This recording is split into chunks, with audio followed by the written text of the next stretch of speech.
మండలం దుబ్బాక జిల్లా సిద్దిపేట. నేను 1991 నుంచి గంగ మత్స్య పారిశ్రామిక సహకార సంఘం సెక్రటరీగా 9 సంవత్సరాలు చేసిన. 2000 సంవత్సరం నుంచి ఇప్పటి వరకు ప్రస్తుతం 3-4 టర్ములు మత్స్య సహకార సంఘం అధ్యక్షునిగా, ఇందులో భాగంగా 2000 నుంచి 2010 వరకు జిల్లా మత్స్య సహకార సంఘం డైరెక్టర్గా, తదుపరి 2005 నుంచి ప్రస్తుతం మొన్న ఆగస్టు వరకు జిల్లా సహకార కేంద్ర బ్యాంక్ డైరెక్టర్గా ఒకసారి పోటీలో గెలిచి 2 సార్లు యునానిమస్గా గెలవడం జరిగినది.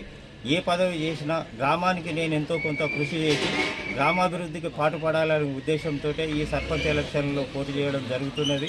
నేను రామకపేటలో ఆదర్శ గ్రామ పంచాయతీగా తీర్చిదిద్దాలనే తపన తప్ప నాకు ఆస్తుపాస్తుల మీద ఎలాంటి ఆశ లేదు. నేను గ్రామాన్ని 1 సంవత్సరంలో ఆదర్శ గ్రామ పంచాయతీగా తీర్చిదిద్దడమే నా ప్రధాన ధ్యేయంగా పనిచేయాలనే ఉద్దేశంతో గ్రామ సర్పంచ్గా పోటీ చేస్తున్నాము. అదేవిధంగా రామకపేటలో నీటి సమస్య బాగా ఉన్నది. ప్రస్తుతం గ్రామంలో 25 ఇండ్లు వస్తే అందులో 16 మందే కట్టుకున్నారు. అవగాహన రాహిత్యం వల్ల కొంతమంది కట్టుకోలేకపోయారు. కాబట్టి రేపు ఎస్సీ కాలనీలో కూడా వాళ్ళు చాలామంది ఇండ్లు లేవు. కాబట్టి వాళ్ళకు మినిమం ఒక ఎస్సీ కాలనీలో 30 ఇండ్ల వరకు అక్కడ అవసరం ఉన్నాయి. ఎస్సీ మాలలో కూడా ఒక 20 ఇండ్లు ఉన్నాయి.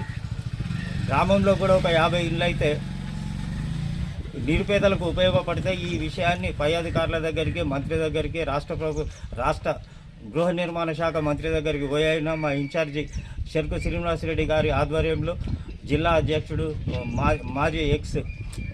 మన గజ్వేల్ మాజీ ఎమ్మెల్యే నర్సారెడ్డి గారి సహకారంతో మా డీసీసీబీ చైర్మన్ గారు చిట్టి దేవేందర్ రెడ్డి గారి సహకారంతో నేను పై అధికారుల దగ్గరికి పోయి రామకపేటను పూర్తి స్థాయిలో తీర్చిదిద్దుతాలని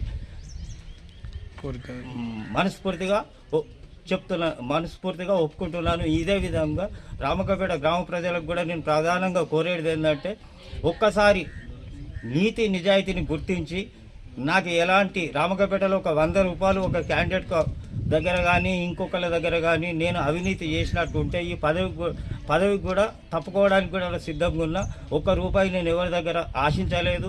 రెండోది, ఎవరికి ఏ పరిస్థితిలో ఎట్టి పరిస్థితుల్లో ఆపద సంపదలు కలిగినా అట్టి వారిని నేను రక్షించడమే నా ధ్యేయంగా ఇప్పటి వరకు కొనసాగిస్తున్నా. కాబట్టి నన్ను అత్యధిక మెజార్టీతోటి గ్రామ ప్రజలందరూ నాకు సహకరించి నన్ను విజయుని చేయాలని మనస్ఫూర్తిగా